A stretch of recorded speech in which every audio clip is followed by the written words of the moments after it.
Set your butane torches to high and your expectations to low. Coming to you live from Just the Tip Cigars in the hills of the Steel City. Get ready to get your fix. This is the Cigar Junkies Podcast. Welcome to the Cigar Junkies Podcast, a cigar show for the community by the community. A forum that talks stogies, booze, food, and anything else in the cigar lifestyle. If you're looking for ratings, negativity, reviews, or an authority on all things cigars, you came to the wrong place. Whether you like what you hear or not, please join the conversation and let us know by finding us at the Cigar Junkies Facebook group or emailing us at thecigarjunkies@gmail.com. What's up, junkies? Here we go again. Take two. Is this starting to feel like a glitch in the Matrix to you? It must be my birthday because it's Groundhog Day. It's starting to feel that way. There's a lot and again, familiarity going on here and there. Yeah. So what we found out is that it's nice to have a producer back, kind of. Which we covered on the last version of this episode. Yeah. And so, you know, it's nice to have somebody else to really put the target on, isn't it? Oh, yeah. I mean, just deflect that onto somebody else, and especially someone like Jason that just don't care anyway. Yeah, he's good with it. Yeah, that's what we love you, buddy. I've broad shoulders. Yeah. And a sweet sweater vest. Yeah, you like this. I do. I hate how much I love those things. They're super comfy. My daughter calls it my homeless poet drip. Yeah, with the hat and everything, the beard. Yeah, I can see it. So it's just a cucumber. Just remember that. Yeah. Or zucchini or carrot. So we had technical difficulties getting set up to get live on time. And then we had technical difficulties doing the show twice. And the best part is it's not a long cigar to begin with. So this is going to be great. So Jay, yeah, we'll see. How you doing, buddy? Oh, you know what? I'm doing great. I went another week. How was your week? My week has been amazing. It was full of just probably one of the best weeks I've ever had in my life. Yeah. Do you remember Princess Bride? I do. Liar! Liar! Liar! Unfortunately, I can't do that quiet. So I was like, So how was your week, bud? Humperdinck. Humperdinck. So here's the thing. This is the point where you have to start thinking to yourself, do you want to repeat or do you want to try to fill the show other ways? Nah, right? Repeat it. All right, so here's the thing. Worked through my day off Monday. Had to work early start on Wednesday for a 12-hour shift. On Thursday, my relief called off, so I got stuck working a double. On Friday, I got up at 7 a.m., did the things, came over here, did an expedited thing for a meeting. Okay, here's the part that I didn't cover up until this point. This is where we kind of halted anyways. So we're caught up. Yeah. It's real life, no buffer. I ordered an e-bike. E-bike, yes. 500 on the Amazons. Been trying to get one for a while. It was going to be Christmas present. We didn't have the money. Pushed it up. Or they didn't have money. Father's Day. Here we are again, circling around. So finally ordered one. It is a 26-inch mountain bike. It's kind of like really good reviews, but it's like a middle-of-the-road entry-level e-bike. Yeah. It comes, the only part that you assemble is like the front, the handlebars, the front tire, the seat, all that stuff. The back, all the mechanical stuff's already together. Okay. So it's relatively simple. So easy, Corey could do it. You'd think. Oh. Technically, it might have been. So I go down. I'm like, this is cool. Gonna try it in the roadway here. When I ordered it, it was like 70 degrees. Now it's freaking 20s again for some reason, because Pittsburgh's bipolar. It's not Pittsburgh's bipolar. The groundhog lied. Yeah, he got his money. He got his money. He's out. He's gone. Always Groundhog does. lied. Yeah, That'd be a the good groundhog title lied. for the show too. The groundhog lied. Yeah, Perfect. Yeah. We've had a lot of Groundhog references in the show. Go ahead. they're coming around. It's like the fifth Groundhog episode I think we've had. It's like the same thing over and over again, isn't it? So I go down and I test the throttle. Throttle works. Everything's cool. So I go to ride. Pedals are just doing nothing. And I'm like, nothing. I was like, okay, maybe it's like got caught in between gears. So I do one little click on the shifter. And Did it make that exact sound? Yes. Sound like a Murloc from World of Warcraft. So take the bike back up to the garage, look at it, and I'm going to give you a visual aid. Ooh. Because I this love was aids. just like, I see what you did there. What? Nothing. So this is part Oh, no. of what you can see, something clearly not correct on that chain. Yeah, Yeah, you might have. it is. There's something happening there. That's not bueno. There's light reflections. It's not great. You flip it over, it's bent back and forth, layer upon layer of chain. I'm Yes. like, I have no idea what the heck's going on here. I don't know what to do. You hit a about bump this. as you shifted. Bump shift? Yeah.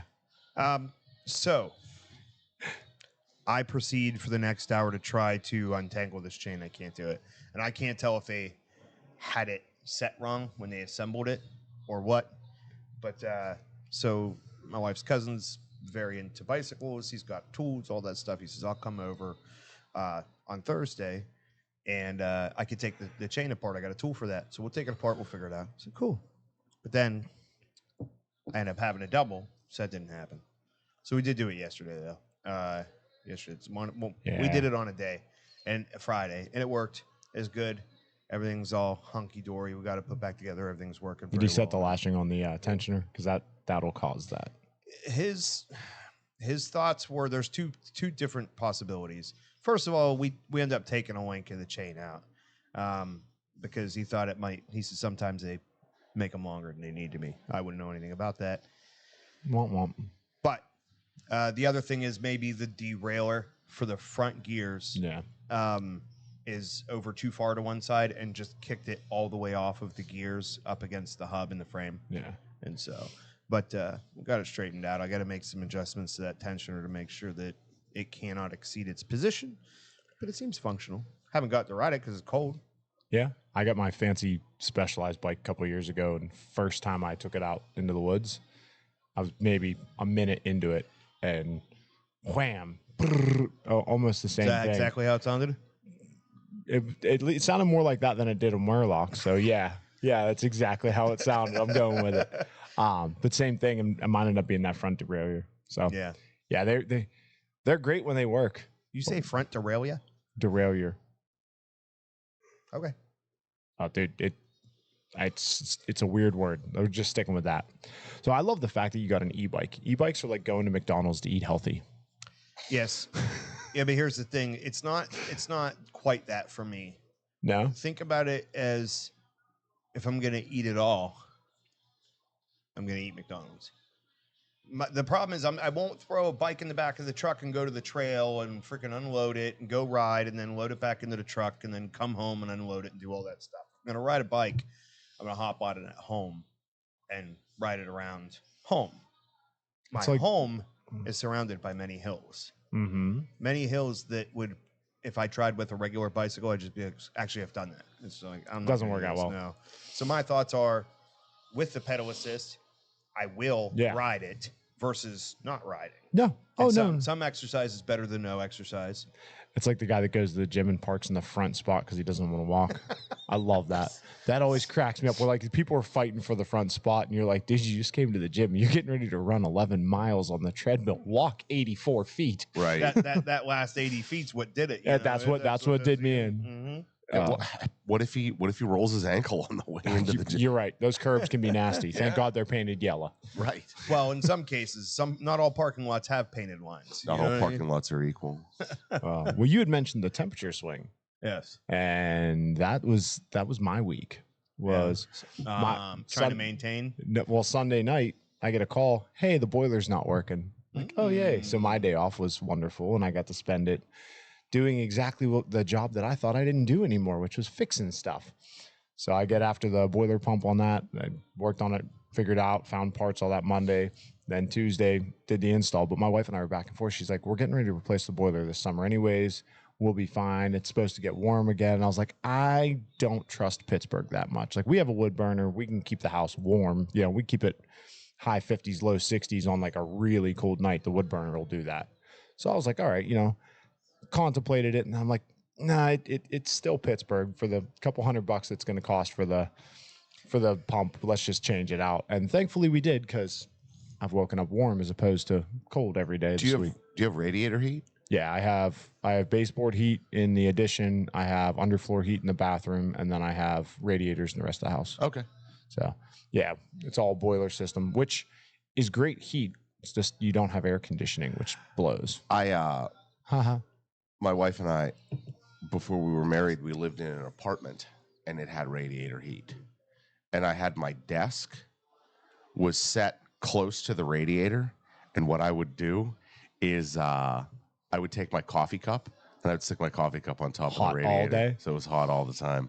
My buddy did underfloor heat in his bathroom, and he ran the underfloor heat through his towel rod into the so body? that the towels were always heated. I was like, bro. Yeah, his towel rod, he put PEX connections on it. So he snapped it to the wall, and then he just put 2 screws in to hold it in place. And I was like, you beautiful genius. And then I tried to do it, and the exterior of my house is not insulated, so I didn't want to waste the heat in the wall coming up. But yeah. But I do have coils of it underneath the tub. So even in the, like, they're not attached, because I don't know if anybody knows what happens to cast iron. If you heat it up to 200 degrees and then throw cold water at it, it will explode. So I just have them like 3 inches below the tub, fill in that space, and then I insulate it around it. So my tub, when you get in, it's never cold, never cold in the winter. That's amazing. It's so nice. And then underfloor heat's my favorite. The bathroom's always nice. You're standing there brushing your teeth, your feet are nice and toasty warm. Yeah, that stuff's fantastic. But yeah, dealt with that. I got my car issues this week, which has been fun. Hood flew open on me at 45 miles an hour. I don't recommend that. And it was self-induced. I'm not even going to try and like say like, oh, this piece of crap. It was on me. I caught it. I almost said piece of poo a different way.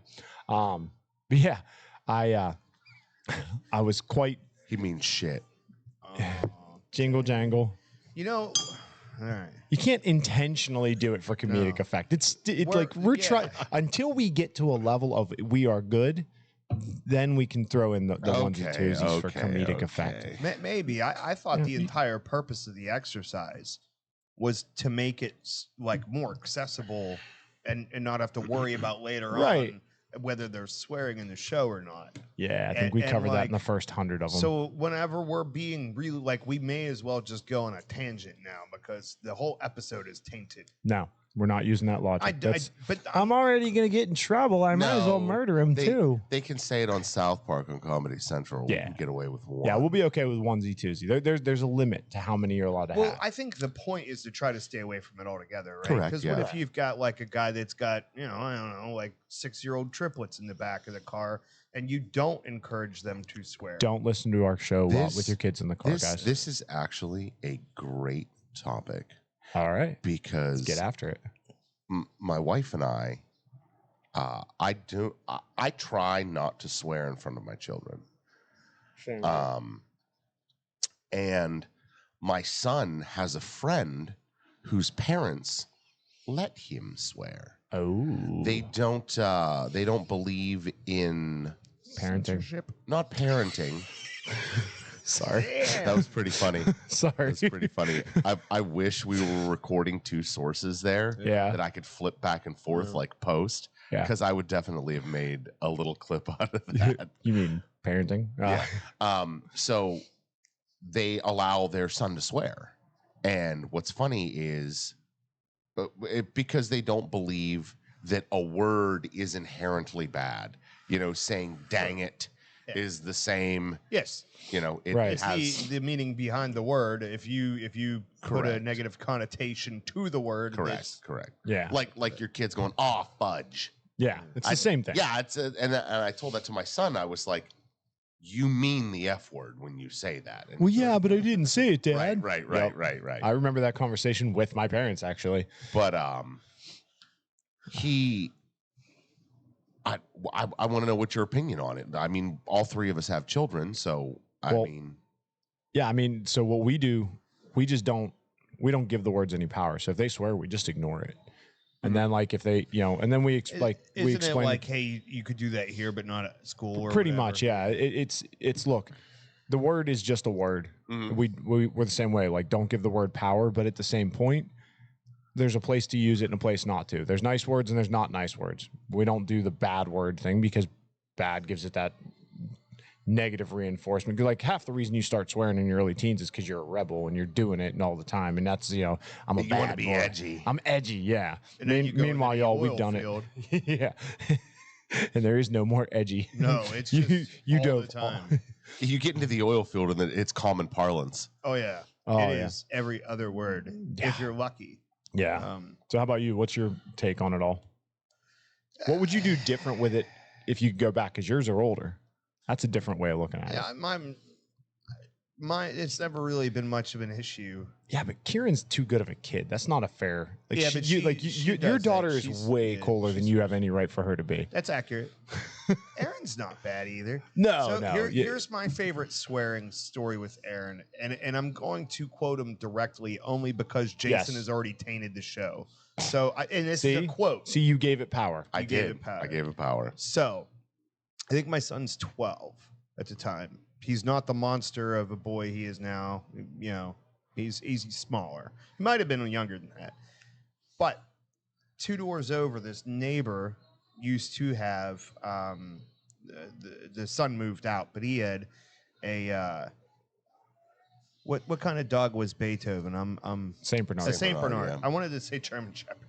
It's He had a Saint Bernard. Okay, and we were over with Summer, taking her over to play with the other dog next door, which is a border collie, which is a super cool dog and stuff. And Brutus, the Saint Bernard, comes That is over. a great name. And Brutus is he's not a terrible dog, but he's mouthy. You know what I mean? He barks a lot, all that happy stuff. And so my son's over playing with the other dogs, and Brutus comes over, and Aaron's sitting down, and so the dog was like towers over him at this point, right? Mm-hmm. And so I don't know. Aaron gets a little bit startled, so he starts to get up. Brutus starts barking at him and getting in his face, and he didn't functionally bite my son, but he mouthed one him, tooth came up to right here and hit him, and it was scary. Yeah, and it was bad. It hurt him. But more than anything, it scared him. And so he covers his eye and he's screaming and he yells up, stands up. And I'm like, you okay, buddy? You okay, buddy? And my son, very timid kid, just goes, shit. You hit the limiter. See, I told you that important to have that there. But we surpassed. Should have left it. So anyways, he goes, I'm sorry, Dad. I'm sorry. I'm like, dude, if there's ever an appropriate time to swear, that was it. It's when a dog bites you on the eye. Right. That's okay. And he wasn't hurt that bad. He did have blood coming down, but he's thought his eye got bit out. Yeah. You know what I mean? He thought he shot his eye out with the big dog. With the BB gun. Yeah. And he was terrified. And of course the neighbors were super wonderful and everything else and blah blah blah. It was fine. And they were so apologetic fantastic. And worried. And it's like, listen, we have dogs too, and we would be in your position as well. But he's okay. He just had a cut, but it was really close to his eye. Yeah. And he was just like so mad. He's like, all I wanted to do is play with the dog. Now I have one eye. One eye. Oh. Well, I think since this is such a short stick, let's get after it. It feels like we've been smoking it for like a half an hour.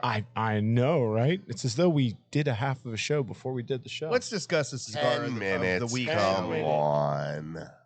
Who gave us this one? It's a Leaning House. It's on the note. Oh, no, it is. Yeah, it is. Yeah, it's Leaning House. Yeah. But it's time for the Cigar of the Week, brought to you by Leaning House Fine Cigars. The Leaning House is your destination for the ultimate cigar smoking experience. Whether you're exploring their wide selection of premium cigars, unwinding in their comfortable lounge, or enjoying live music on one of the most unique and intimate live music venues in the burg, the house has something for everyone. Do you want to try the stick we're smoking today? Stop by leaninghousefinecigars.com or visit Dave in Bell Vernon or Heidi in Brownsville. Wherever you are, make the house your home for premium cigars. That's right. Make the house your home for premium cigars. Today, the cigar of the week is the Monte Cristo 1935 Anniversary Nicaraguan.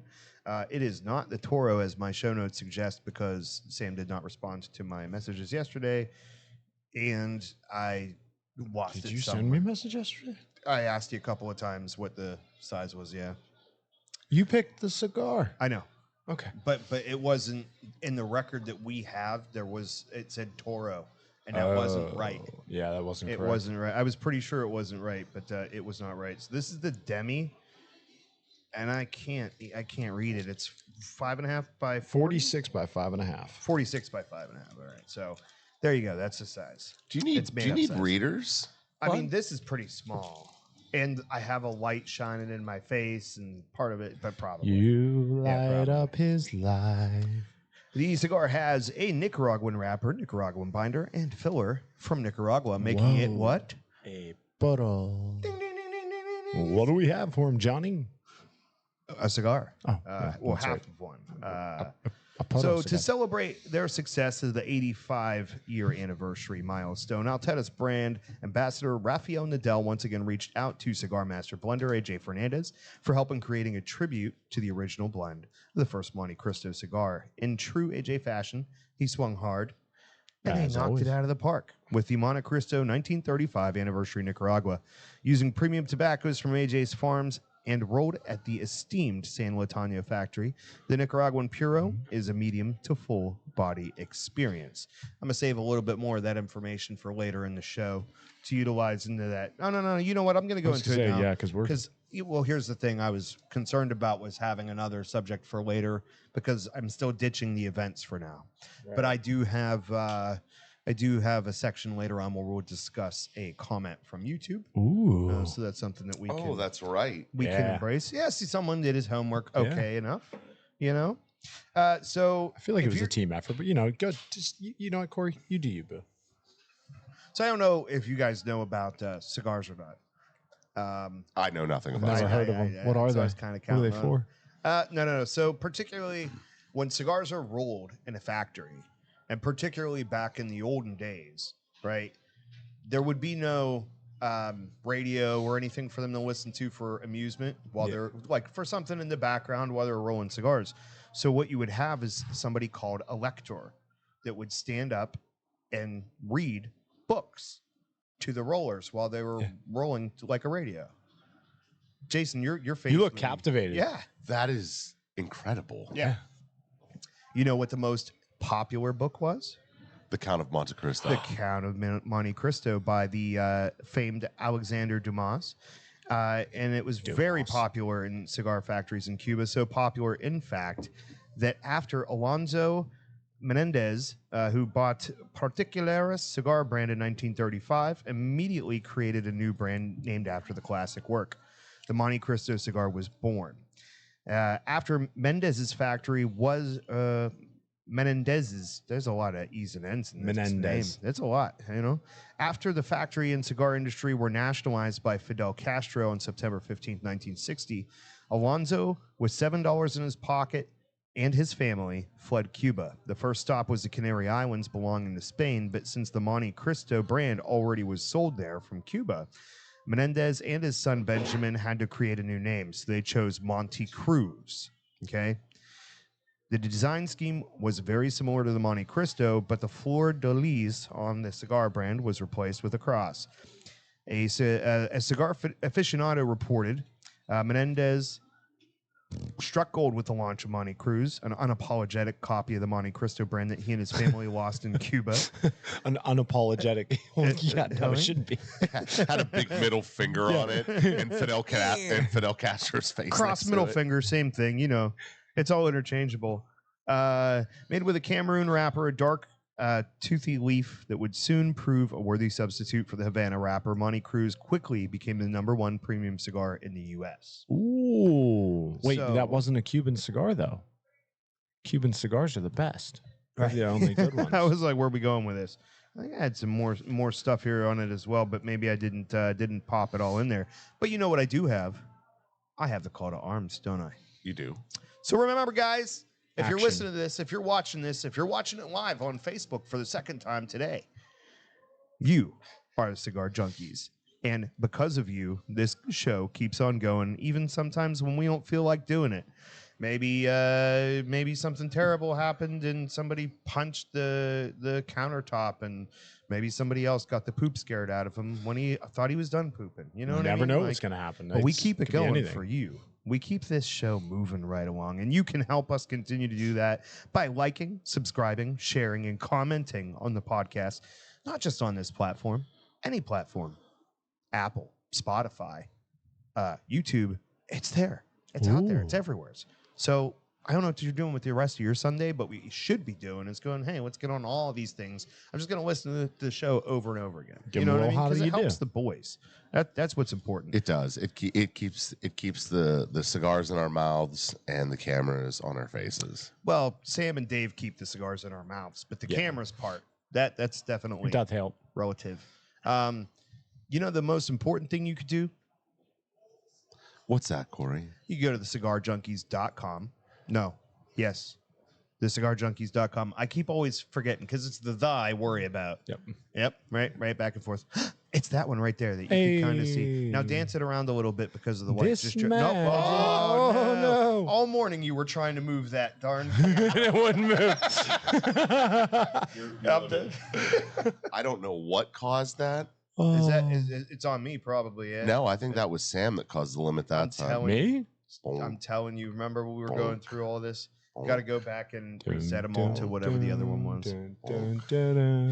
Is what we do. We try to improve the show, and what we end up doing is just messing it up. You know what I mean? We should just keep sticking with what works. I think we've managed expectations well, which is don't have expectations.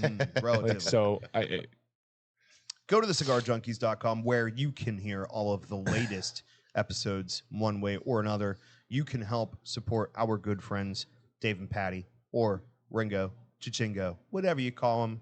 He could use some support. He's still recovering, getting through some tough times medically. We have a link on our page on our website where you could go to the GoFundMe that we set up for him. You can help them get through some rough times. There was a cigar box guitar raffled off last night at the Leaning House, which brought in $300 from him, which is super cool. Another thing you could do while you're there, you could pick up a lovely Cigar Junkies t-shirt. one like this? One like this, one like that. You could get a hoodie. You could get it double-sided. You could get the one Jason has on. No, you can't. Oh no! I thought he had it on. Thought he was I finally don't going have to my rep the green one Junkies. anymore. I gave it to somebody. I don't remember who. I wore mine. Yeah. That was very BGD of you. Your body motion there. Don't hit me. Don't hit me. It's like I know I crossed the line. Sorry. It wasn't that loud. Yeah, It was. not. It's catching the limit. Told you not to That's- mess. Wow.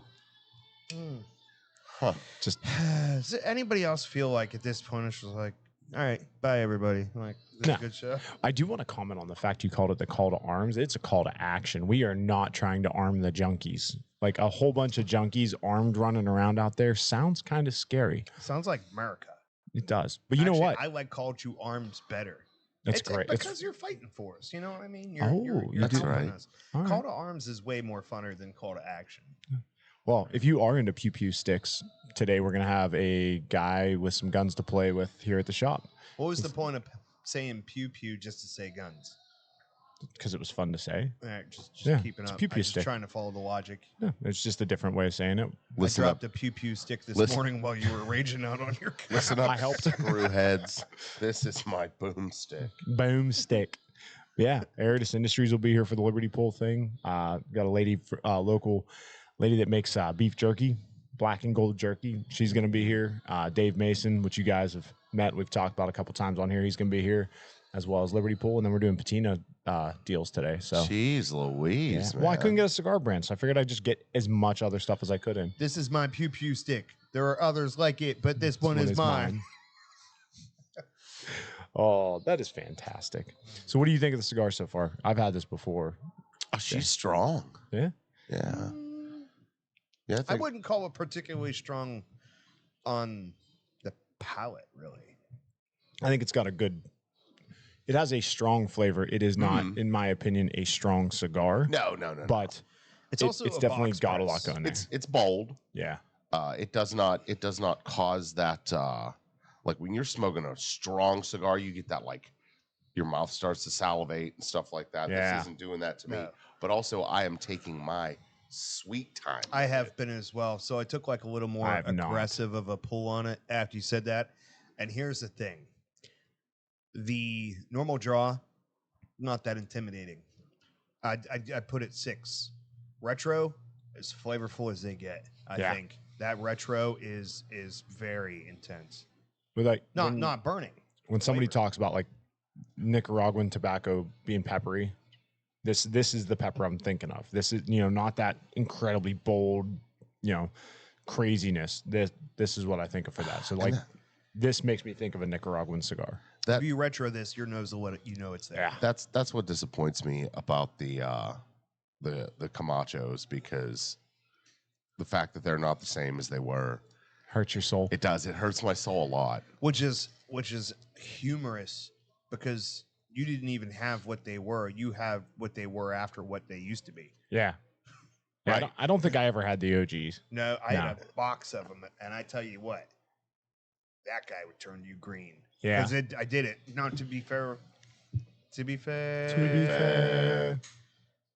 That was like early crossover cigar. That was one of the ones that turned me from buying Gurkhas online and stuff to going like, hey, let's start going and digging into this seriously. But I think I've said this before. There was one time I was smoking one on a lease road in West Virginia because I was like, I'm gonna take a break. You went too fast. It was 11/18, the Aroa patented size, and so I was like, oh man, like I've already been out here a half an hour. I'm not even halfway done with this thing. I better pick up the pace. And like, I was like dry heaving over the hill. I didn't know about the sugar packets and stuff back then. I was just like, oh my God, it felt like I got in a fight with a rhino. Oh man. Are you gonna talk or are you gonna hack? No, you can't swallow, or you can't breathe saliva. Tell Eric that. So interestingly enough, I've gotten like, man, perhaps I should slow down on this cigar, but I have never gotten sick off of one. No, well, you will. It'll happen. One of these days, you'll get aggressive and be like, you'll be like, all right, let's see who can smoke faster or something. Yeah, if it's gonna happen, it'll happen on the digger for him. No, not necessarily, because it's all about like the lead up to it, like empty stomach. Did you have a sugary drink? Like, there's 1,000 factors that go into it. Well, beyond just the how cigar. Fast too. Pretty much, if you pace yourself. I never eat before I come here. I don't eat. Neither do I. Okay. I'm saying like there's a whole storm of things that go into it, and it's just going to be. It's accurate. The day it happens is going to be interesting, because you're going to be like, oh, there it is. That would be it. Because like as many cigars as I smoked at like PCA, stuff like that, I didn't have it through all that. But a random Green Hornet one day tried to take me out. Really? Yeah. And that's what like was the little Asian guy with the name. The Green Hornet. Didn't he have the little Asian? You're thinking. You were looking at me like. No, I got it. It took me a minute. KO or something. Yeah. You know what? I don't have to do that on my phone anymore, because I can just pull it up right here and you can see it. The buttons. Yeah. Well, Green Hornet assistant. Seneca said the first cigar he ever got sick on was Guardian of the Farm Night Watch, but he was also drinking beer. Cato. That's close with the K. Cato. Beer and crappy whiskey. Yeah, alcohol definitely assist in that. But I think my favorite thing right now is Eric in the chat room going, I want to be armed. He wants to be towed. He's not even here. I know, but he's active. You know what I mean? He's participating, and there's your trophy. It's fantastic. Drinking beer and crappy whiskey, says Ryan Seneca. Was it crappy beer too? That's the question. See, here's what we got to do. Drinking PBR and Admiral Nelson. Dude, I'd rather have PBR than Miller 64. I think we should challenge like Jason on the digger to be like, hey, can you finish a cigar in 2 hours? Ooh. You know what I mean? Like there has to be something to incentivize him to go a little hard on that cigar. Yeah, that's a fun idea, right? I feel like we don't need to make him sick. It's gonna happen eventually, and he'll know what we're talking about once it gets there. Let's not make it happen. Most people actively attempt to avoid that. That would be my coffee maker. It likes to sing to us every week. And it does pick up really, really well in the episode, because when I was re-listening to last week's, it was like, beep, oh no. That's when I had to get up right after, like, you read all the stuff off your sheet. And then it was like, oh yeah, now you have to monologue too. I'm sure Jason did not listen or watch. And even so, there was like the one day we lost stuff. So I don't remember which one's what anymore. But it was like, I was prepared for the fact that it was just me and him, right? And so it was like, okay, I have this thing that I'm going to use as a filler if I need to, but it's also designed to engage a conversation with us about cigars. because why not? Sure. You know? I mean, we are the And cigar so junkies. I just finished this really long thing in my notes that was designed to create content between the two of us. And somebody walked in and he had to get up and walk away. And I'm like, that would have been really cool if that had happened 5 minutes ago. So I would have had some content to read you guys while he's off doing his own thing. And now I'm just sitting here like, So I didn't get to hear it. And it was like, it was the first time for me, which you ended up commenting on there. And it was kind of funny because you go, oh, you look like somebody just punched you in the stomach. As soon as I got up, you're like, oh, well, kind of wish Jason was here so we could talk about something. But instead, you guys get to hear me talk about the fact that I have nothing to talk about. That's right. But luckily for Sam, it'll be the first time he gets to hear this. And I was like, all right, yeah, there it is. So I was amused. That was an accurate reenactment. Yeah. Oh, you looked so defeated when I got up. I was like really right now? This had to be 10? Like it was so, you looked so defeated. I wanted to feel bad, but I was more amused by it than feeling bad. So that was fine. It's just, you prepare as much as you want. yeah. But much as life, this show just does what it wants to do. Yes. You know what I mean? Yeah, it's going to go whichever way it wants to. So I don't know if this is accurate, but like I believe everything I hear on the internet. And the famed and esteemed Mr. J from the TCA says that the reason that you get that sick feeling when you overdo on a cigar, right, is because your body's metabolism thinks that your blood sugars are low. And that's why you can trick it by taking a sugar packet and pouring a little bit of sugar underneath your tongue. It's supposed to kill it instantly. Take a bite out of a candy bar, sweet drink, something like that. Take a bite out of crime. So that's what we should do, is we should challenge him to make himself sick. No. And then we should have sugar packets and candy bars and Fun stuff Dip. sitting around, and we can test whether or not. That's why I have Fun Dips over there. There you go. So it's like, That bowl's full of Fun Dip for exactly that reason. it'd be like giving yourself an ice cream headache on purpose to see if you could fix it by putting your thumb on the roof of your mouth. I've never heard that before. Is that a thing? It's supposed to be, yeah, because you know what the headache comes from? Your sinus cavity's freezing? Yeah, well, the roof of your mouth, the cold on the roof of your mouth is directly connected to the nerves in like your sinuses. And so it shrinks those nerves and causes that pain in your head. Sounds like a design flaw. If you flaw. warm it up quickly, it's supposed to go away. So you just take your thumb and put it up on the roof of your mouth. Coffee works. My best advice is just to try to avoid them because they're terrible. Yeah. Have you ever seen that internet video where that dude eats the icy bar? With his butt? No, he like takes the whole like popsicle bar and he eats it in like 3 bites, and then you see the cold headache set on. It's funny. So That's if I were a better producer, I'd be able to put that. You'd be like, that bam, bam, little bam, bam. video up there. I highly recommend that Ryan Seneca does try that. I don't recommend this to the kids at home, but he asked if he gets brain freeze eating ice cream, should he stick his torch lighter in his mouth? Yes. Only you, yeah. Nobody else at home. We do not endorse sucking on torches unless you've got a cool cockatoo haircut. No, what was there's the other one where the guy, he does like the Mentos and like the 2 liter of Diet Coke. He hammers it down real quick. He looks like if I was from Mexico and... That's not Mexico, bud. Oh, it's fair. That's not good. quite disturbing. That's like if somebody put Corey Now in a can crusher. Oh. Oh, you can see it. Oh, can the kids see it with us? No, the kids can't see it. So it's YouTuber loses it with huge 1-bite ice lolly brain freeze. The amount of pain on this guy is just next level. So he drinks his cold tea. Nice. It really looks like if we took the camera shot of me right now and you could do the stretch and you could just bring the top down and just make me shorter and wider. It'd be perfect. Yeah. He did kind of look like you. Oh, yeah. Yeah. A little less apt to drive well, but yeah. He's like if somebody superimposed my features on a baby. What superimpose? I did not understand that reference. It sounds like It's okay. Cheech. It's an Adam Sandler reference. Oh. The goat skit Yeah. where he was like, he had the picture of the goat had the picture of him on the roller coaster on the dashboard of the truck. Mm-hmm. And the old man was like, "You got off the truck?" And he was like, "No, they superimposed me." And when the old man was walking away, I heard him go, "What's superimposed?" What's superimposed? You button hook me. I love that skit. I can't believe I don't remember that part. That I fat do remember kid Garrett Buther chucked the cinder block at me, chip my horn. Chip my horn. Sorry, my mind is creating a new cartoon to continue on. So it's like, Oh, you're just Clark Kent doing this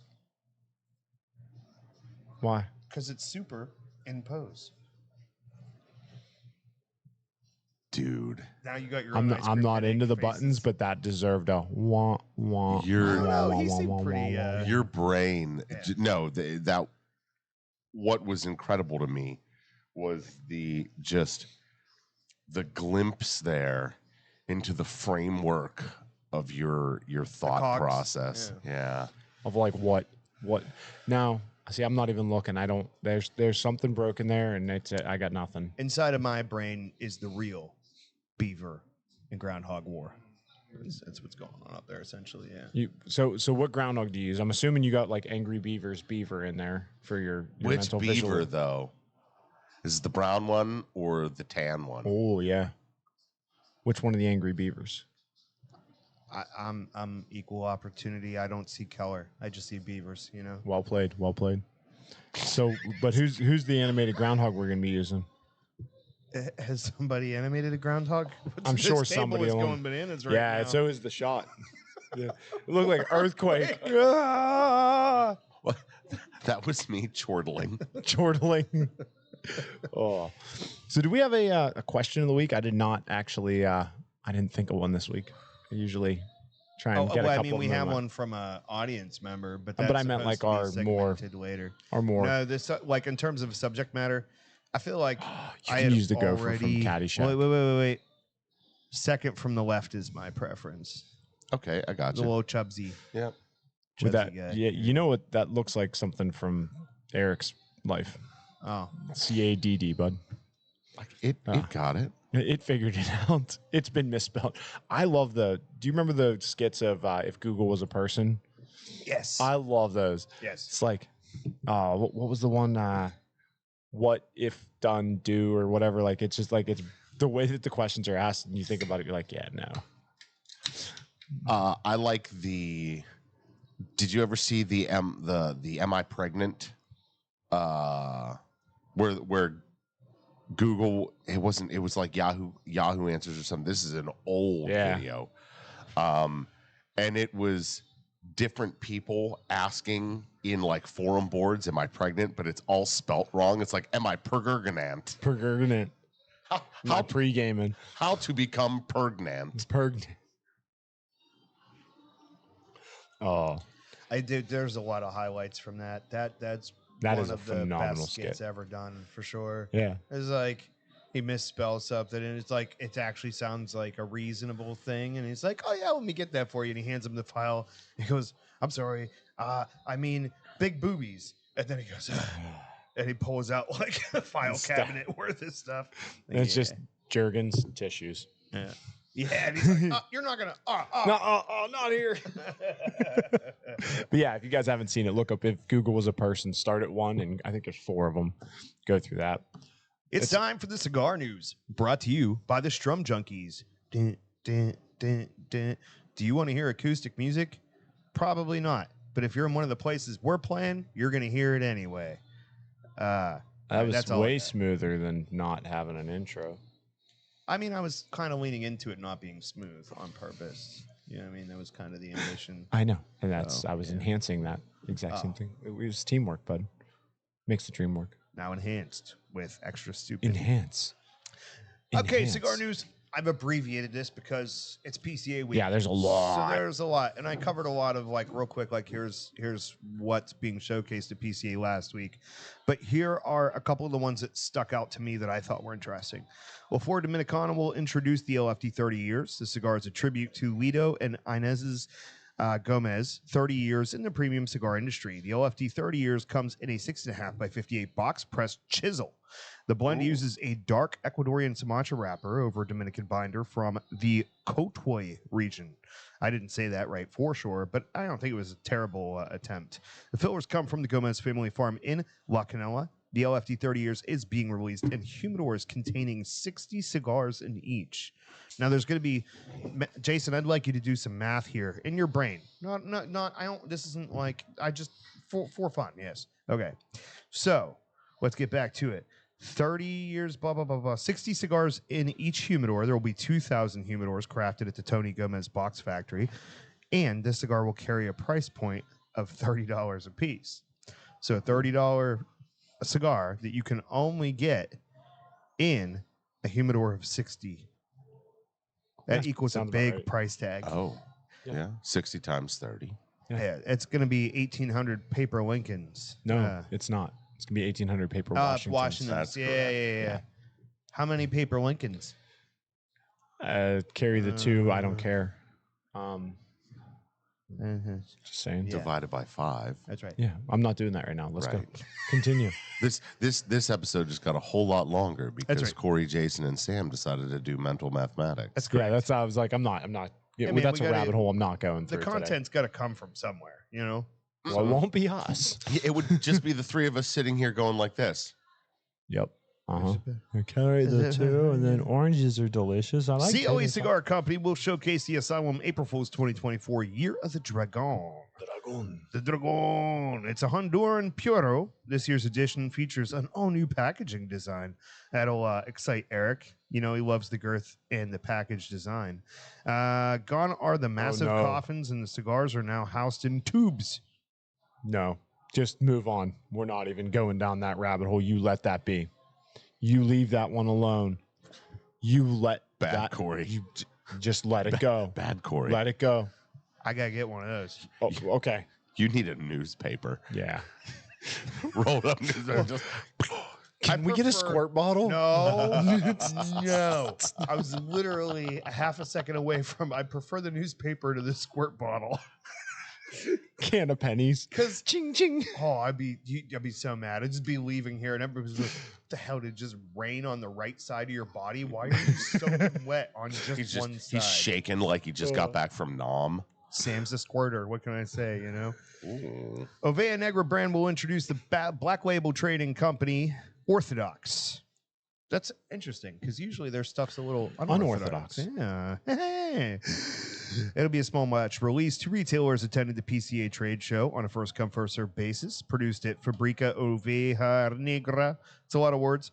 Orthodox features a Mexican San Andreas wrapper over an Ecuadorian Habano binder and all Nicaraguan fillers. Presented in 20-count boxes, the cigar comes in 3 sizes: Toro, Corona Gorda, and a short Robusto. That's my size right there. They say I'm like a short Robusto. That's gonna have some kick. JRE Tobacco will showcase the upcoming Aladino Cameroon Reserva. The company says it's the first Cameroon Puro grown from 100% Honduran Cameroon at the JRE Tobacco Farm in Honduras. The Aladino Cameroon Reserva is presented in 12-count boxes and comes in 1 size, a 52x6 Toro, which is backwards. We know it's a 6x52. The MSRP is 4 paper Lincolns and 2 paper Washingtons. Or it could be 22 paper 4 Lincolns and 2 Washingtons walk into a bar. Oh, it's a lot of wigs. It's a lot of powdered wig. Pirate walks into a bar with a steering wheel in his pants. I got a little tribute to one of my favorite podcasts is from a group called Kinda Funny. Okay. They started as video games. Actually, like they were the original video game podcast over at IGN. They had a show called Beyond, and they branched off, did their own thing. They started doing reviews of, like, they'd watch a movie and then they'd go through the plot and talk about it. And there's one guy that's always fixated on, like, the bad weaves and wigs and stuff that they put people in it. Yeah. And so, like, they'd start to talk about it. And one day the guy just made up the guy's name. They call him the producer / seducer, Nick Scarpino. Okay. So one day the guy just makes up a segment on the show while they're talking about this. And is it a wig? I don't know. Wigging out with Scarpino. And you said the wigs, and that's just another little insight into my brain. You're welcome. welcome for that. That's Depth and breadth knows no bounds. What's No? the second part? The depth and breadth knows no bounds. You know what's funny? Sometimes I sit back here and I like press buttons and stuff, and both of you be like quiet down and don't say anything, and I'm not doing anything. Oh, yeah, I'm just making it look like I'm pressing buttons. Good for him. You feel better? Yeah, I just had to get that out there. See, that's a glimpse into Jason's mind. He's just messing with us. That's all I do. My daughter gets mad because she knows that not that she knows, but she always presumes that I'm Joking somehow. or messing around or something like that. So I'll say something and she'll look at me and be like, "Do I believe you?" Because last night she's dealing with a little bit of indigestion, and she's like, "I can't burp. I feel like I need to burp." Blah blah blah, and baking soda and water. Yeah, that'll get you. That'll do it. Will that get you? I feel like we should just get Jason like one of these Yes. toys back there. I think so I he have just one. has stuff to play with. I think I have one. Don't show him. So I so I gave her the baking soda and water last night, and she wouldn't drink it at first because she was kind of trepidatious about whether or not it would I don't know, make her blow up. She was thinking it was going to be like the vinegar and baking soda. She was looking at it incorrectly. Maybe I should have given her like a drink of vinegar afterwards. Oh, that's evil. That's wrong right there.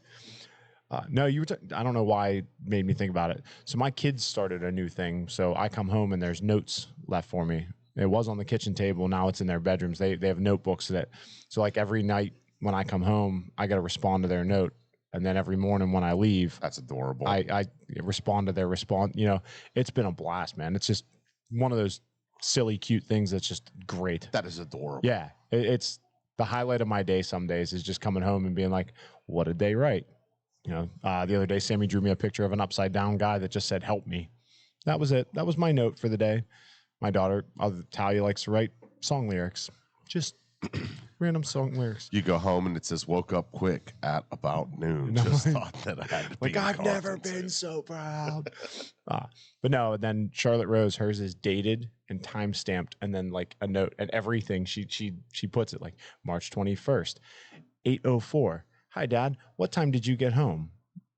So like I have to date it, timestamp it, be like, this is the time I got home. It's just the way that their three brains logic out what to write is That's hysterical. Cool. Yep, and your son, it's just like a dinosaur eating a bowl of cereal on top of the Empire State Building. Now it's mazes and traps. So like he's doing mazes and like try and get to the center, Dad. And then I have to make a maze at 1:00 in the morning after being here all day. Surprisingly more difficult than I thought it would be to draw a random maze for a 6-year-old. And then you see the ads for what's that king game where the king's trapped and like you got to move the gems to like free him with like pull the pins. Yeah. He's been drawing that kind of stuff. Like, how do you help me, Dad? And I'm like, okay, bro, you're putting some serious effort into this. Takes all day, and he's like, I have to design this game for my father, so he will have fun when he gets home. At the end of it, his little notebook is going to be like a guide to making an app of like games at this point. Oh, he's going after it for real. That's cool. This is only funny to me because they're triplets. But I think it would be awesome if you're like, okay, today's puzzle, one of you is adopted. Can you figure out who? I don't think that's funny. I think that's evil. I feel like. Well, I'm not suggesting you actually do it. I'm just saying the hypothetical idea of. I feel like if we go by the Star Trek theory, Corey's goatee is accurate. Whenever goatees makes him evil. So that comes up in Futurama, which doesn't surprise me because they do a lot of Star Trek-y stuff on there that I only know because they say, "Hey, this is a Star Trek thing." But yeah, so it's like the evil bender. You ever see that one? Mm-hmm. What's his name? I can't remember. Evil bender? No. Flexo. Flexo has a beard. Oh, I do remember seeing that. And so it's like, wait, you think he's evil just because he has a goatee? Yeah. Ryan said, "Looks like you need to take a Sharpie to some of that goatee, bud." Yeah. I've been looking at that. They've got this like mascara for your facial hair. Just for men, kind of, but it's like it's not dye. It's like you for a day or whatever. You know what I mean? It's like a washout color. And I'm like, might be time. Like not every day, not all the time. I don't care, dude. There was a guy that we worked with, that would. I can't. Oh, there's a guy in Galvanized. That's a better representation. There's a guy named Mike in Galvanized, and he's got just the thickest mop of hair you've ever seen in your life, and it is ridiculously gray for his age. But then he dyes his beard jet black. Nice. No, not ringing a bell. Nope. Oh, dude, it's like, why? He just embraced that part? the contrast. He's. I don't know. It's like it's just. I'm just over here trying to look like Jeff Scales as quickly as I possibly can. Is that you? You're like, please gray out, please get gray, sir. Yeah, definitely need to get to the gym. Yeah. Your arms are about 2 of them short right now. I have the body of a god. So much the way. Buddha. Oh yeah. Much the way that Dionysus. if you squished my picture down this way, I looked like the popsicle guy. If we just grabbed you by the middle and squeezed you to like a Popeye, a la Popeye cartoon, just spread it all out, you'd be there. Yeah, I would. Can we get that done? Like we get some ratchet straps or something. Might kill you around my belly. But I'm down to I try like it. So I was sitting here contemplating like what thing about cigars we should talk about. How often do you ash your cigar, and why? More often than I should because I make a mess. But even though I do, I make a mess anyways. Yeah. Essentially, what I can tell you is like scientifically, the ideal amount of ash to have on your cigar is about 1 inch. Yeah. And there's a reason for that. The ash insulates the cherry from the air, which makes the cigar burn cooler. Cooler burning cigar, cooling but consistently burning tobacco is better. You heat it up too fast. That's what happens if you puff on a cigar really fast. It starts to get bitter and starts to taste bad. Is because you're not getting the blend at the rate that it's supposed to be smoked to mix evenly. So if you're puffing super hard, chances are you're burning down your wrapper and your binder, but your fillers and especially your Lajero are not going to burn as quickly. Right. So, and likewise, if you smoke too slow and you start to see that have a flat cherry or an inverted going the other way, that's not bueno either. Well, that's it's funny because the ash works 2 ways. One, it prevents the fresh air to keep it from combusting too fast, but also it's an insulator to keep the heat in to keep it burning. So like if you have 1 inch of ash on it, you can leave it in an ashtray a lot longer than if you just ashed it and set it down. It's going to go out quicker. Sorry. I'm a former cigarette smoker. Yeah. So stopping myself from ashing the cigar is something Every time you hit it. is something that I consciously have to do. Yeah. Because and I absolutely have noticed that. And sometimes it's almost difficult to like tap the cigar and have the ash fall off of it. Generally, I just touch you can usually keep some of it if you just gingerly rotate and tap a little bit to kind of shape what you want on there. But then ultimately, you think you got it, and you go to take a puff, and it falls big on you. thing just falls right in your lap. Yeah. And if you want proof that I haven't figured it out yet, the interior of my truck is definitely all you need to look at. Well, funny enough, Ryan just asked a question about that. What about when you're smoking in your car? How do you do it without destroying the interior? I don't smoke in my car. That's leather and rubber floor mats are how I go. Avoid any fabric to prevent your car from being destroyed or from smelling too bad. If the trip I'm taking isn't long enough to smoke the entire cigar, You don't smoke. I do not smoke cigar in my car. Oh, I do. But I have the handy dandy Alec Bradley shotgun ashtray. Ooh. And so when I need to run in the store, whenever I'm like work, generally I smoke a Rothschild on the way to work, and it's not a long enough ride for the whole cigar. Usually it's just a little, like I smoke a little more on the way than half, so I don't get a full cigar coming back. But you pop it in the rest and let it go out and come back, and it's there for you. Yeah. One of these days, Corey's going to come back to a smoldering husk of a truck. Nah, not with that ashtray. He'll be okay. It's ceramic. I'll be right back. I'm going to grab another cigar because you guys have a good bit left, and I really needed a cigar today, so mine's gone. You are in the right place for that. Yeah, I know. I feel like I can find one here. You think? Maybe. Okay, so if you intend to do that, and I don't always remember to do this, but let's say, for example, right now, you're only going to get to smoke half your cigar.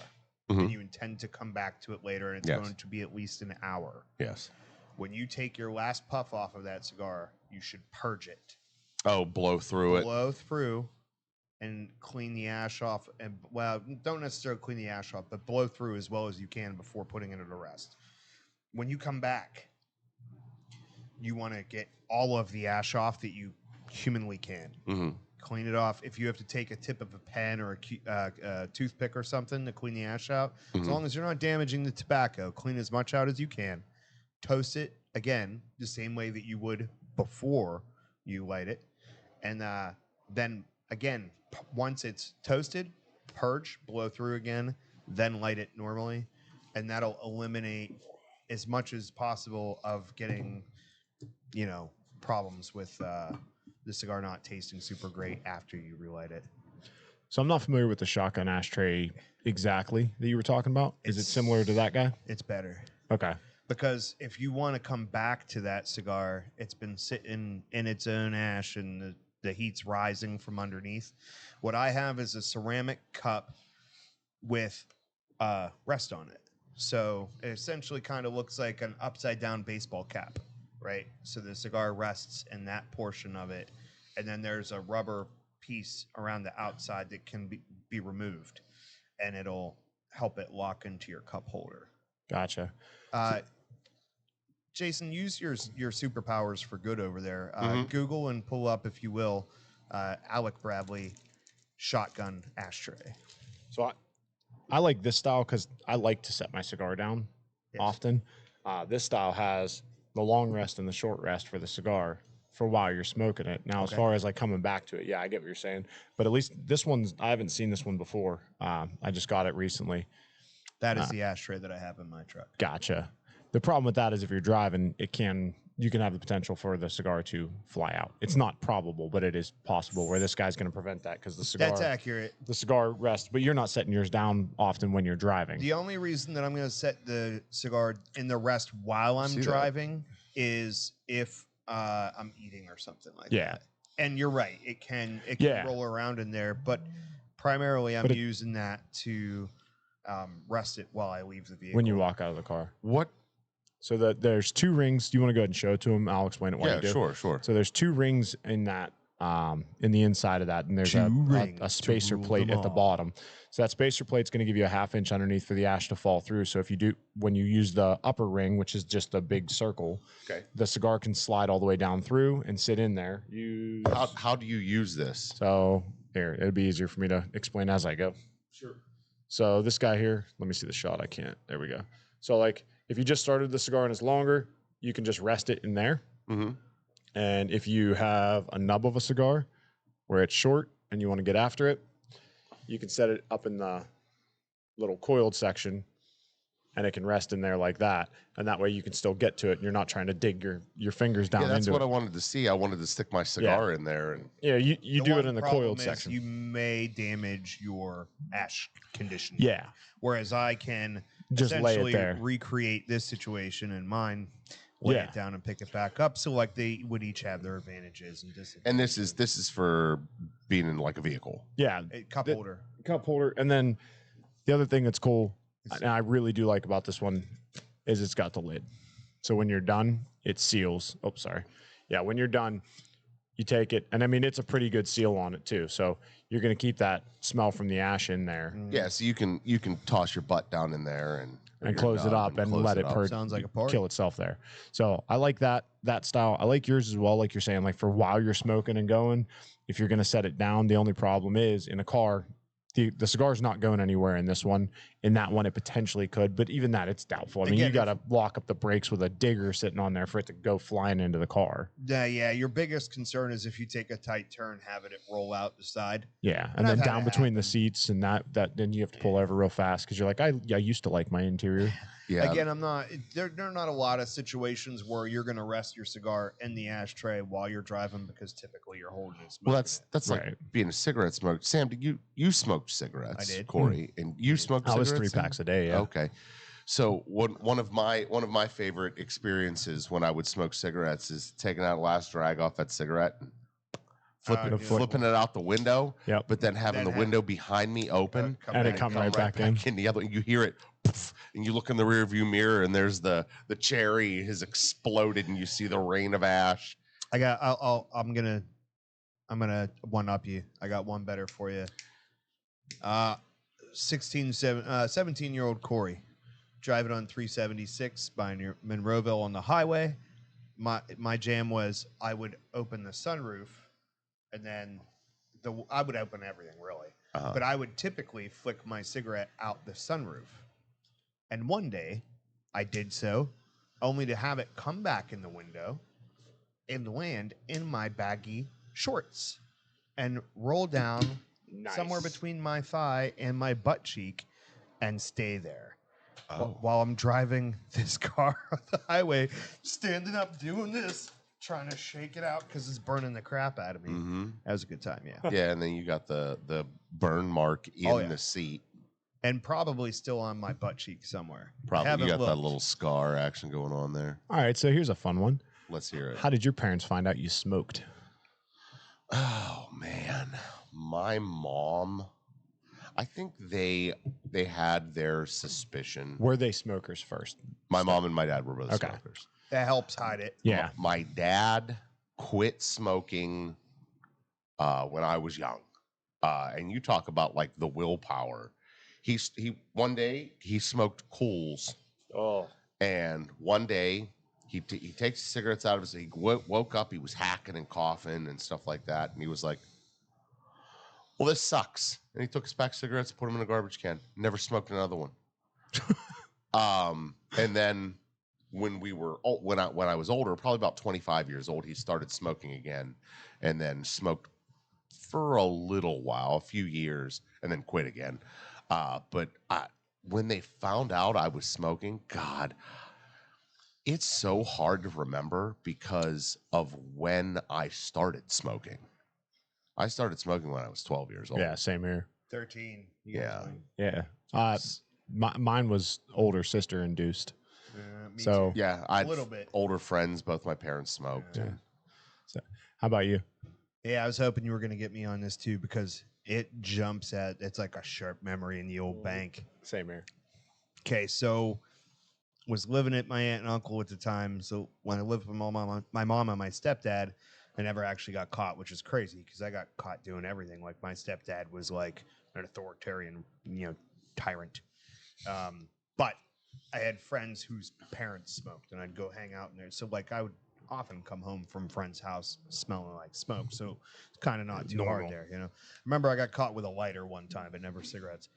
So fast forward along, and my grandfather worked in the local operators union 66 and was he was a mechanic for Caterpillar bulldozers and stuff, right? So their yearly union picnic was at Kennywood, which if you're not from Pittsburgh is our local super awesome theme park, right? Like amusement park. It's old too. Yeah, it's been around It's a got minute. some character, Yeah.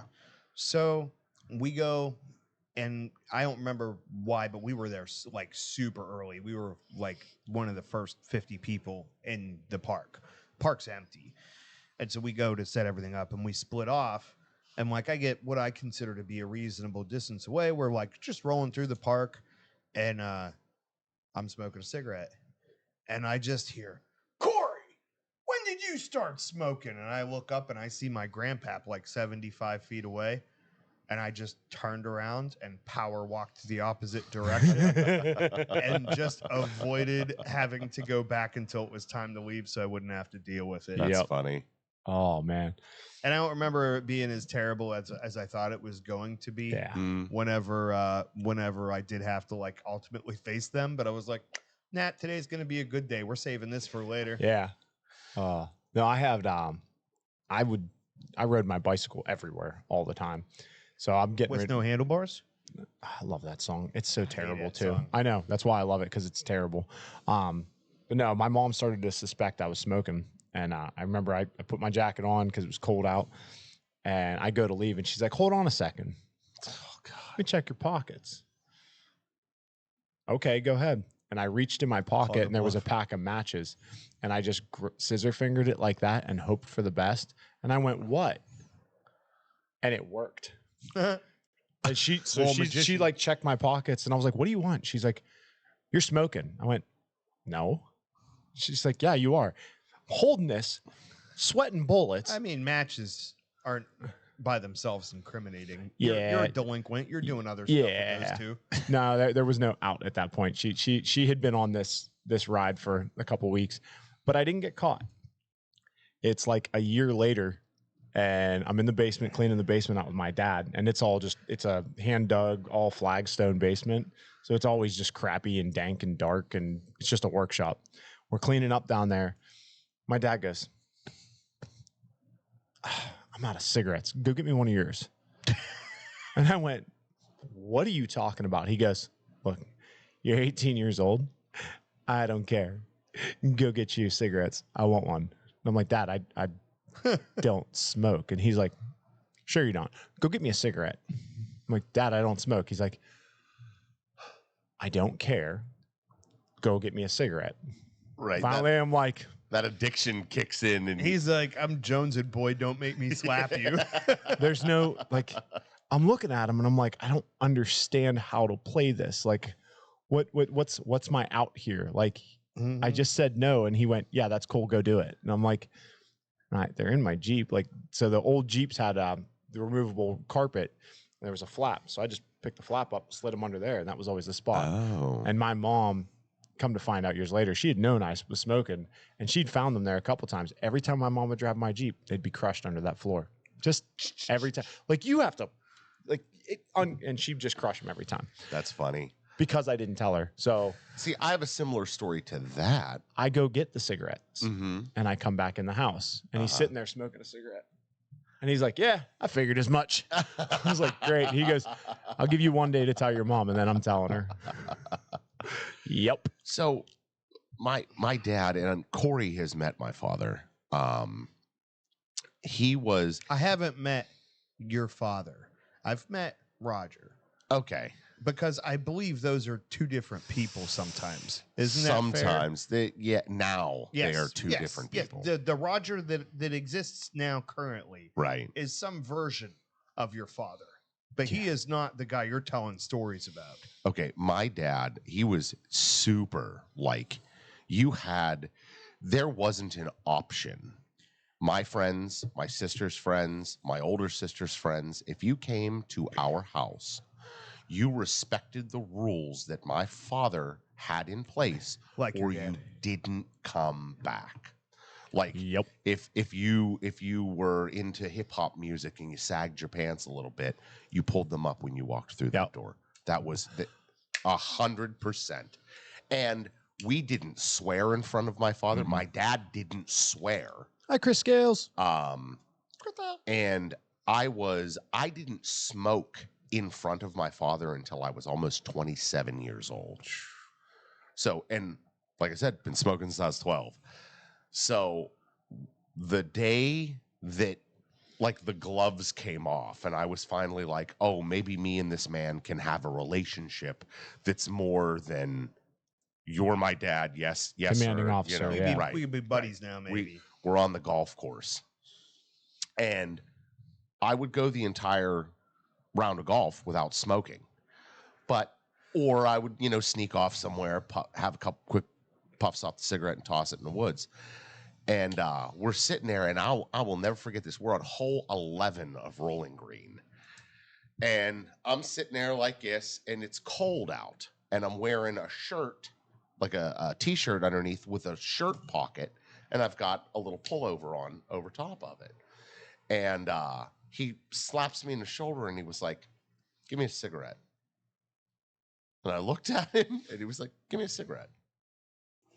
I reached into my shirt, pulled out the pack of cigarettes, handed him one, handed him the lighter. He tosses it in his mouth. He lights it up.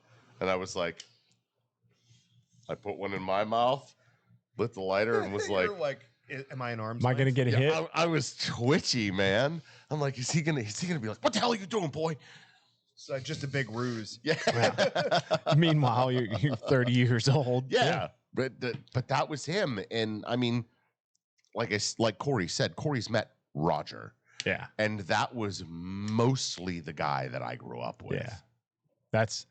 It's so funny how that all works. Like how once you've established adulthood, you're like, wait a minute, this isn't the real relationship I have with them at all anymore. Oh, Right. no. And then it's confusing for a while. Even some of my aunts and uncles, I'm like, are we friends now? Or you still like, I don't really know. No, oh, you're still holding on to that? Okay, you need that. Yeah. Okay, you can still be the authority on that. Like, Well, there was a point in time, my mother was still alive, and I think I was married. Yeah, I was married at this point.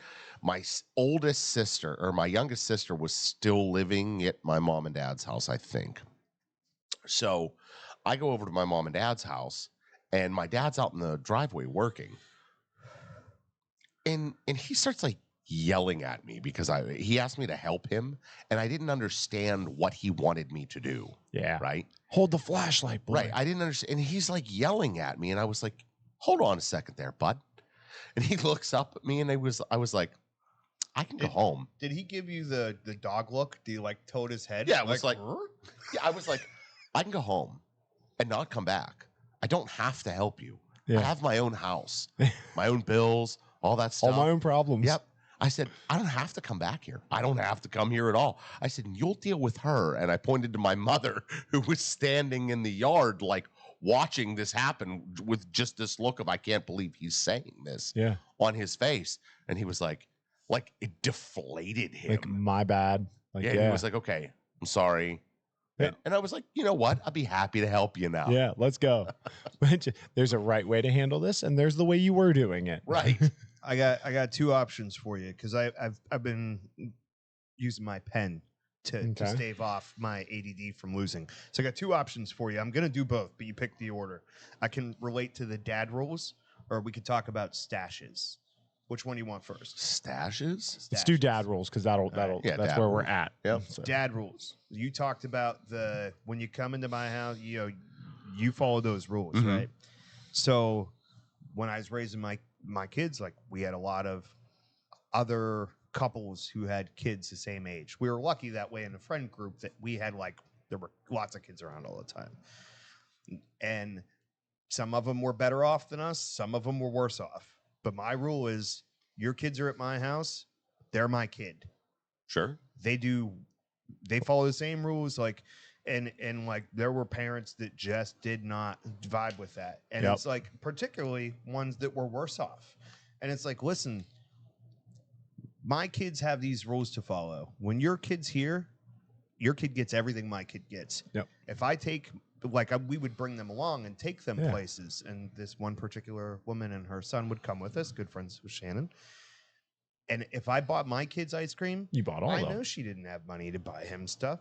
He'd get one too. If we went to a gift shop at the museum or the zoo, I'd get something for that kid too. Your kid gets everything that my kid gets. Sure. So why would I treat that why would I let your kid come over to my house and do things that my kids aren't allowed to do? Right. That's not fair. You know what I mean? So that was always the rule, and it led to some complications.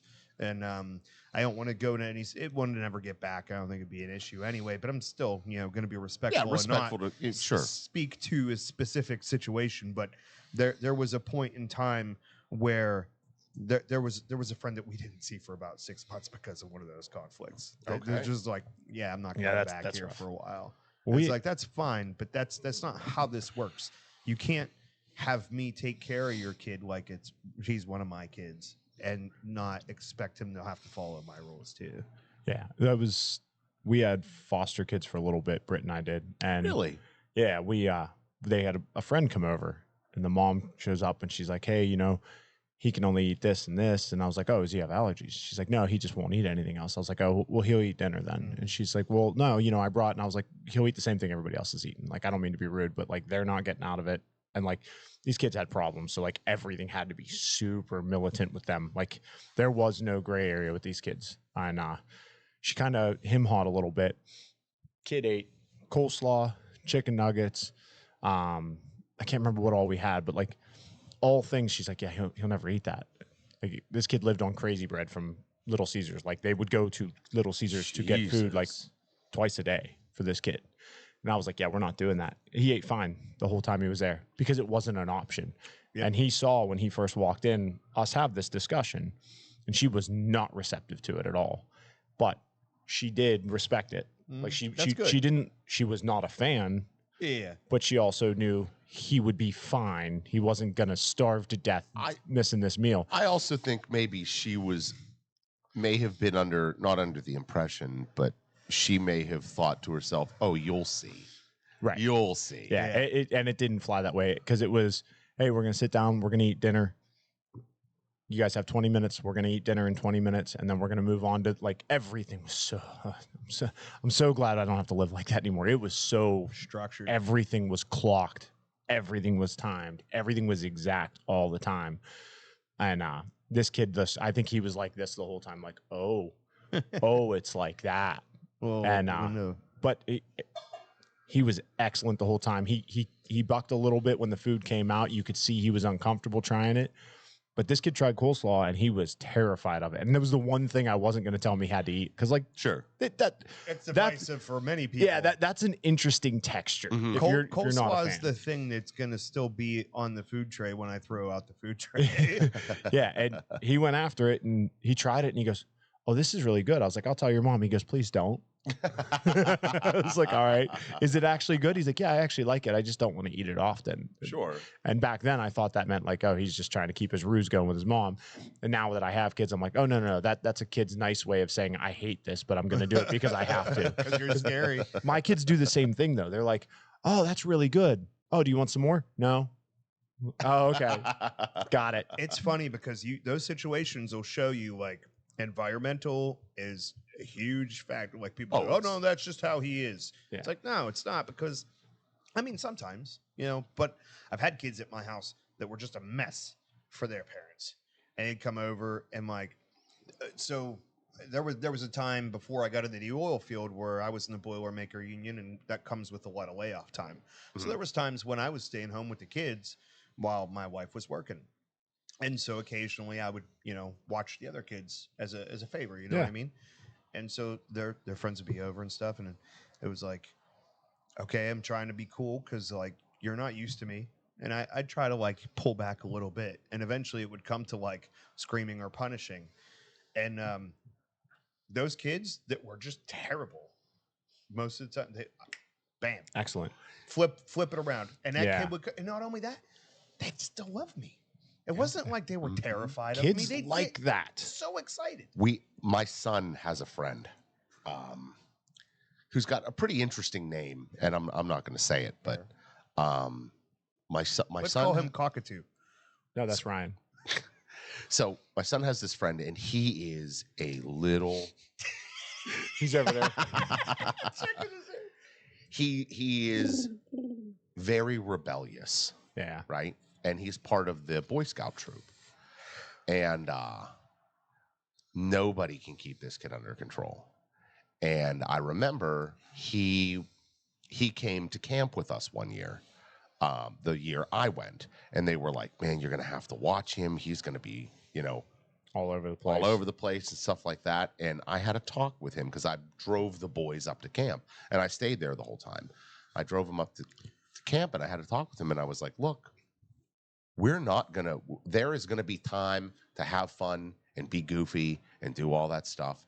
I said, "But we are absolutely going to respect this place, follow the rules." I said, I will put you in the car and we'll go home and drive us all home, every one of us." And he did not. He was the most well-behaved, because there came a time and I was like, "All right, go do whatever you want. You get."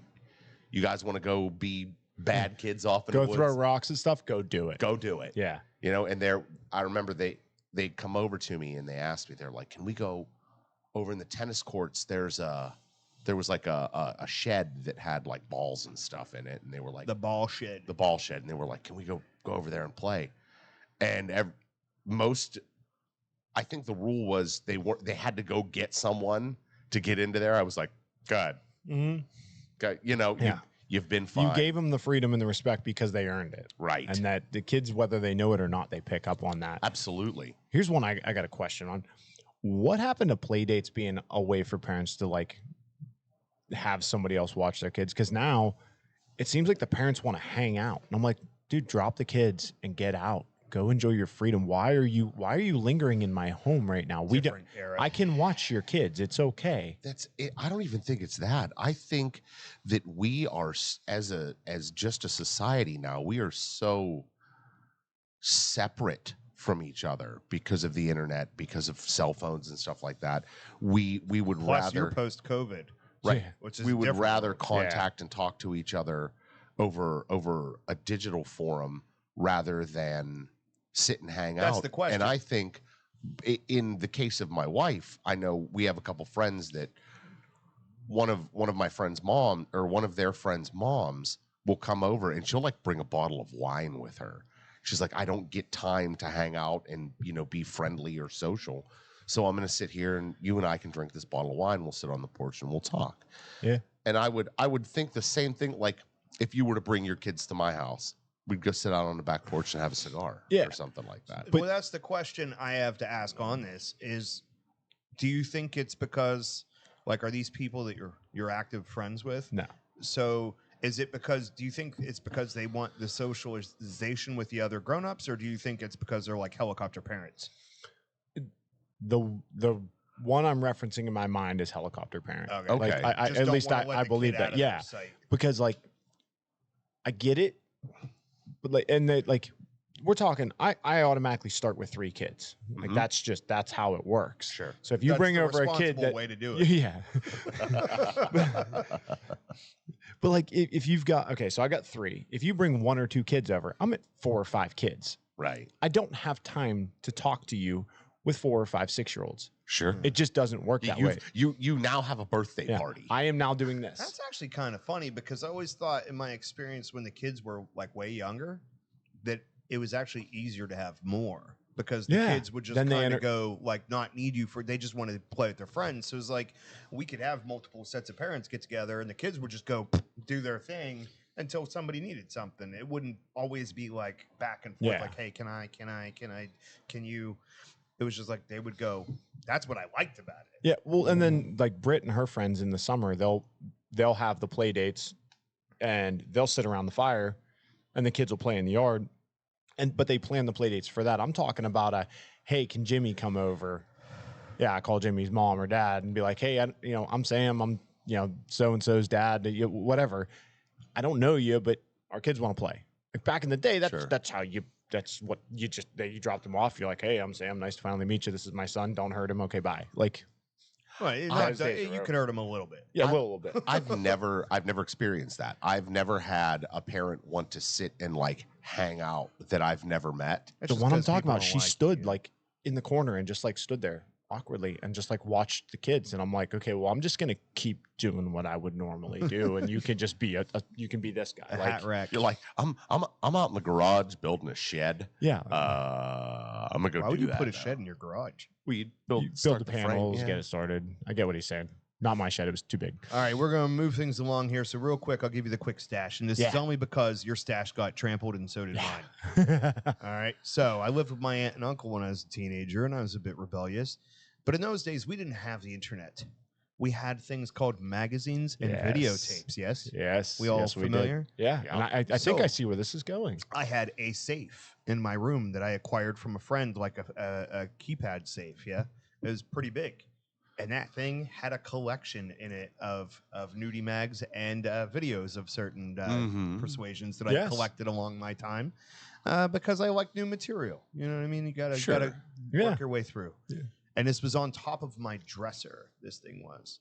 As soon as you walk in the door, Well, one day I come home and apparently I had not latched the safe all the way. Yikes. So my aunt had done some laundry and put it away in my dresser. And when she closed the door to the safe come open and my collection poured all over her and onto the floor. And so when I come home from school, I open the door and find every VHS tape trampled to dust and just everything spread everywhere. And I don't know if anything was ever said. Maybe I got yelled at later. Look at the comments. I'm sorry. Chris Scales' comment is exactly what Jason and I did. We both went like this, and that's her comment. Yeah. Listen, that's not a part of your life you normally share with other people. No. But everybody had something stashed, even if it was a Good Housekeeping magazine. You know what I mean? But so, like, I just remember the shame of sitting there with a trash bag, nobody there, just putting all this stuff that was just destroyed into the Was it trash shame bag. or was it disappointment because they were gone? Yeah, both. Okay. Oh, of course. Both, Well, I was yeah, just so- curious which was the overwhelming feeling at the time. It was a whirlwind. You know what I mean? Man, It was definitely that, like, now what am I going to do tonight before I go to bed? You know? No! How am I going to go to Gonna sleep have to without my use- dopamine? I'm like, man, I'm going to have to use my imagination.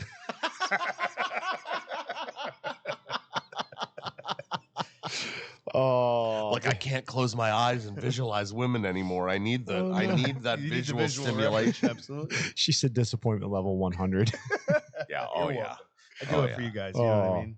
Fantastic. All right. So, yep. Yep. No, I was gonna say final thoughts on the cigar. No. Oh, We we got our question. Yeah, we'll do that because we're already Yeah. done with the cigar. So we'll touch base on that right at the close. But real quick, we got a comment on YouTube. This is March 21st from Charlie B5252. Says, great episode, Junkies. This is our most recent. You were the one that pulled the comment. So. Yeah, that was our most recent. All right. So this was our last show. Great episode, Junkies. Really enjoy when you guys focus more on cigar experience. Sorry about the last 20 Today. minutes, I guess. Yeah. Oh, yeah. Not to say I don't enjoy when you all ramble on about life and everything else, but as a novice cigar smoker, you guys give me some great advice.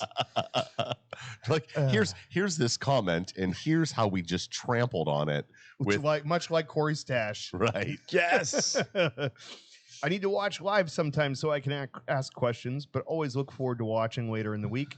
So a question for you. Do you think seasonal cigars are a thing?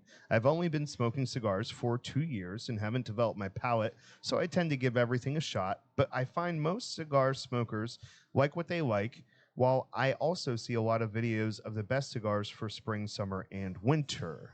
And let's go to the amateur first, if you don't mind. Do you have Absolutely. anything to weigh in here, or are you much in his position? I'm of the school of thought that I like what I like. I smoke what I smoke. It doesn't matter if it's spring, summer. I think the seasonal thing is kind of like marketing. You know what I mean? If you like pumpkin spice, you don't have to wait till fall to drink Yeah, pumpkin you can drink it spice. whenever you want. You can drink it in the middle of summer, and it's fine. Yeah. I'll give you the coin toss. Me or you? Good. You want me first? There's a lot of factors at play here. Some of it is McDonald's limited time only Ribwich Shamrock Shake, and that's this month is a great example of that. Yeah. Candela, it's green, so everybody pumps it out and focuses on it and said, "Hey, isn't this festive?" Because it ties in. That's a very minor portion of it for cigars versus things like beers. Whereas beers, you get pumpkin stuff in the Right. fall, and you get like, your Christmas orientation stuff like that. I don't think there's so much of a flavor thing with cigars for the most part. I think it happens to pair with what you're doing during those seasons. So, for example, if you do not have a place to smoke cigars inside of your home, or you don't have a lounge close by, the people that are still active cigar smokers in the colder months tend to go for smaller cigars because they don't want to be outside in the cold as long. Sure. So you're going to probably see a lot more people smoking shorter stuff. If you're going to a golf course and you golf whenever it's warm out, you're probably going to pick something bigger to get you through the experience, but also something that's not super expensive because you're not going to pay as much attention to it as you normally would if you were just sitting down smoking a cigar. So I would say that more than anything, an average cigar smoker probably changes what they smoke during the year based on the other things they're doing during the year. A year ago, I would have agreed with both of you. Okay. About 2-3 weeks ago, I realized every cigar I was smoking, I was like, nothing. Like, I just sense of longing with every cigar. And I tend to smoke a lot of light body, medium body, all that stuff. So I'm like, all right, I'm going to grab a couple heavier ones and see if like I can just punch myself back into it. Cause I'm like, I'm disappointed with the cigars I'm smoking. Cigars that I know I like and I love. Sure. And I grabbed the Crook of the Crown like 2 weeks ago. I haven't smoked one of those in a while. So I'm like, all right, I love this cigar. Maybe this is the one. And man, it hit all the right notes. And I smoke Connecticut's and lighter Sumatras, more mild cigars all winter long. And in the summer, I want that punchier, whatever. And that's just like, it's just funny that this question comes up now. Cause like I just finished completing the realization in my head of like, I didn't mean to do this. Nobody marketed me to it. Like I go in there and I pick what I want. Sure. And I'm like, oh, like it is a switch that's flipping in my head, and I didn't even know it was happening. You've got a pretty being the owner of a cigar store. You've got a pretty big selection. Yeah, that's my interpretation is I don't know if you can make that judgment call based on, hey, it's this time of year. Once we have another year in of you having the shop, I'd be interested to see how you change throughout the year. I think the one thing that Jason points out that sets you apart from most folks is your constant exposure to cigars, whether you want to or not. You have to smoke, and it's just so accessible for you. So you're probably burning your palate out a little bit and your brain in some capacities. And maybe I would even suggest that the next time you feel that way, try just giving yourself a break and coming back. That's kind of what I did on this one, right? But it's not just off of this year of happening. It is the conglomeration of like the last couple of years of smoking. I've like, as I thought back over it, like I am lighter cigars all like when it's cooler. Yeah. And I'm like at night, I actually like a Connecticut more than I like a Maduro, even though I'm the end of the day, that time of day, that wind down, I want that more friendly, creamy, whatever profile. And during the day, I want that more aggressive, something fuller body. Okay. I agree with you. If I hadn't, because I've inundated myself with choice selection for a long time. Like I've never had a box of this cigar and that's what I have to smoke out of for the 2 weeks. I've always had 20 choices in my humidor. Sure. Like I've always had the broad profile available to me. And I think you kind of have a broad profile. That's something crazy as far as how I got into and where I am now as a cigar smoker, because I think in the course of smoking cigars, I think I've probably bought 4 boxes. Yeah. Right. And now I have a humidor with almost 200 cigars in it. Yeah. And I don't think I have a duplicate. Yeah. Jelly. And that's how my collection's always been. It's always been 2 or 3 of each thing, but like a bunch of different things. And I've always gone in and picked based on my mood, what I'm going to eat, what I'm going to do. And I've always selected based on that. And then I'm realizing there's always, every year, there's these transition points where like I'm selecting it and it's not hitting well. It's not doing what I expect it to do. And I've smoked this thing 1,000 times. Sure. I've smoked 50 of this cigar. Like I smoke a ton of the Call to Arms. That's one of my go-to cigars. It hasn't been hitting right for me lately. Like it's just not doing it for me. It's great. It's good. It tastes like I expect it. It's just not giving me the sensation or the feeling that I want it to have, even though I know what I'm getting into. It doesn't tick the box for me.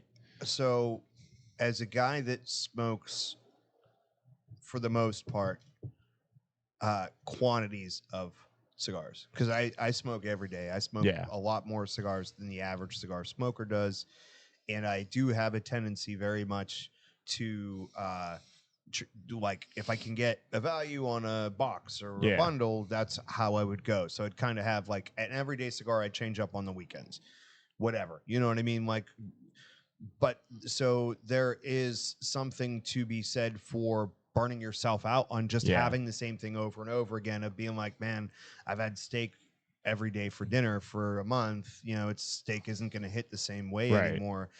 And I've caught myself going like, hey, is the cigar different? Am I different? What the heck's going on? And it just seems to have like this kind of, you have almost like a chemical reaction and symbiosis with the cigar. And sometimes you're just going to see that it may not hit right. And to add further to the complication of that, it's a handmade product that's based on the seasons and all that stuff. Sure. So the cigar could be different. Yeah.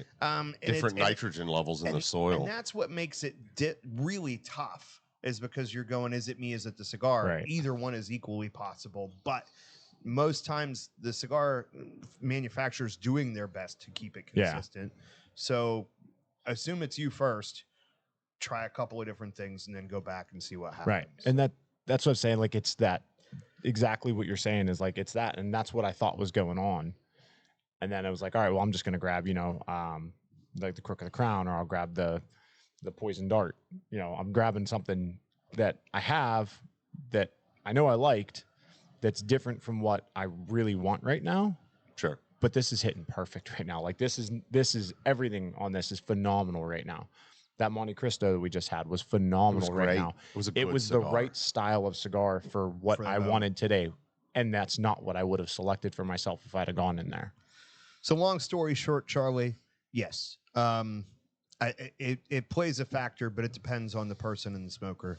I don't necessarily think that most people are going, unless it's in your mentality of wanting something different for a different season. Sure. But I do think more than anything else, the other things that you do during different seasons are going to have an effect on what you want to smoke also. Yeah. So, It's if there's no shame or no wrong way, I think, to base your selection of cigars. If you're like, oh, this is my Christmas cigar, that's cool. Enjoy. Yeah, absolutely enjoy it. If this is my football season cigar, great.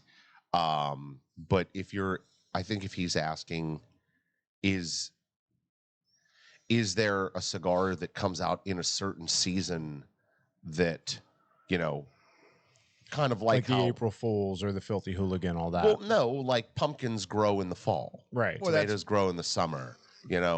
There's... those are like seasonal, when they only get get focused on certain times. But you're eating different stuff too. Sure. So like your absolutely, your palate's different. Absolutely. If you're eating different. You could be eating the potatoes and cabbage in the fall. Candela. And yeah. I know. Yeah. It's funny how we're all focused on, hey, we need to end this show, and then we all just keep. But there's a lot to talk about. Along. Unfortunately, I got that event coming in 45 minutes, and I have to, redo the place. All right, guys. Here's what I got for you. The Monte Cristo 1935 anniversary. Great cigar. Yeah. Reasonable price point, too, for an anniversary series cigar. Yeah. And everything that it was. I would definitely recommend buying that. I'll buy it again. There's no wrong way to smoke a cigar except for with your butt. Sorry, Eric. Any other way you want to do it's cool. So that's now we have to have the nose smoke challenge for Corey. No. Yeah. Please check us out at thecigarjunkies.com, where you can find all of our information, all of our latest episodes, all of our swag, all those great things. We are not 100% sure whether we're doing a show next week. Next week is Easter. We've been going back and forth. I'll keep you guys updated on the Facebook group and let you guys know one way or another. And if we don't see you, I hope you guys have a great time with your family. And that's going to be pretty much about it for me. You got anything to add to it? Nah, great cigar, great time, all that. I appreciate it. Say the same. Salud.